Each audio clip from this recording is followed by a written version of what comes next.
ప్రజలంతా వాళ్ళకి అందుబాటులో ఉండే నాయకునికి ఓటేద్దామనే ఇంటెన్షన్లో ఉంటుంది ఎక్కడనే కానీ అది ఉండాలి కూడా.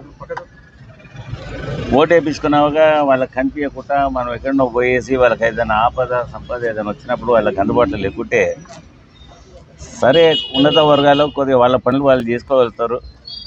పూర్ పీపుల్స్ కానీ ఇంకెవరికే కానీ అవసరం ఉన్నప్పుడు వాళ్ళ నాయకుడు అందుబాటులో ఉంటే వాళ్ళకు ధైర్యం, నాకేమన్నా ఇబ్బంది వస్తే మా నాయకుడు ఉన్నాడు కదా అని ఒక ధీమా ఉంటుంది. ఆ ధీమా ప్రతి రాజకీయ నాయకుడు ఆ ప్రజలకు కల్పించాలి. ఎక్కడ నుండి అయితే ఎన్నికలలో పోటీ చేస్తారో మళ్ళీ గెలిచిన తర్వాత ఈ ఎన్నికలప్పుడు కూడా మనం అప్పీల్ చేసినప్పుడు చాలా చెప్తూ ఉంటాం ప్రజలకు. అది చెప్పడమే కాదు, ఆ ప్రాక్టికల్గా అది తర్వాత ఎన్నికల తర్వాత రిజల్ట్స్ వచ్చిన తర్వాత గెలిచిన తర్వాత వాళ్ళకి అందుబాటులో ఉండి మనం చెప్పిన పనులు 100కి 100 భగవంతుడు కూడా చేయలేడు. 100కి 100 ఉంటే మనం అంతా ఈ రేంజ్లో ఉండం. మీరు కూడా ఎంపీకి పోటీ చేస్తారు కాబట్టి వీలైనంత మటుకు వాళ్ళకు సర్వీసెస్ చేసే మోటార్ సర్వీస్ మోటార్ పెట్టుకోవాలి, వాళ్ళకి సర్వీస్ చేయాలి.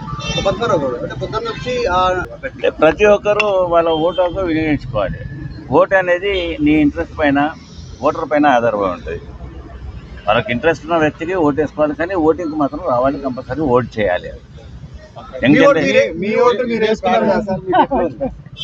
అంటే చాలా వరకు ఎప్పుడు మా ఓటు మేము వేసుకోము, అంటే మా పార్టీ క్యాండిడేట్కి ఇస్తాం. మళ్ళీ అయితే ఇప్పుడు కొన్ని సందర్భాలలో మన ఓటు మనకు కూడా వేసుకోలేము కదా, అంటే మా పార్టీ అభ్యర్థి కంటే నాకు వేసుకున్నట్టే. అది ఇప్పుడు సపోజ్ ఇక ఎమ్మెల్యే తలసాని ఉండే, తలసాని వేస్తే నాకు వేసుకున్నట్టే కదా, నా ఓటు నేను వేసుకున్నంత ఇది. ఎందుకంటే మా పార్టీ అభ్యర్థి ఆయన, మా పార్టీ వాడు, మేమందరం కూడా ఇక్కడ పుట్టి ఇక్కడనే పెరిగిన వాళ్ళం.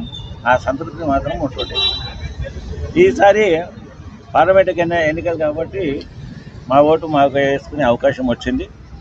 ప్రజలకందరూ కూడా విజ్ఞప్తి చేస్తూ ఉన్నాం, వాళ్ళకి సాధక బాధకాలలో ఉండి వాళ్ళకి ఏదైనా ఆపద సంపద వచ్చినప్పుడు వాళ్ళకి అందుబాటులో ఉండే వ్యక్తికి ఓటేసుకోవాలి.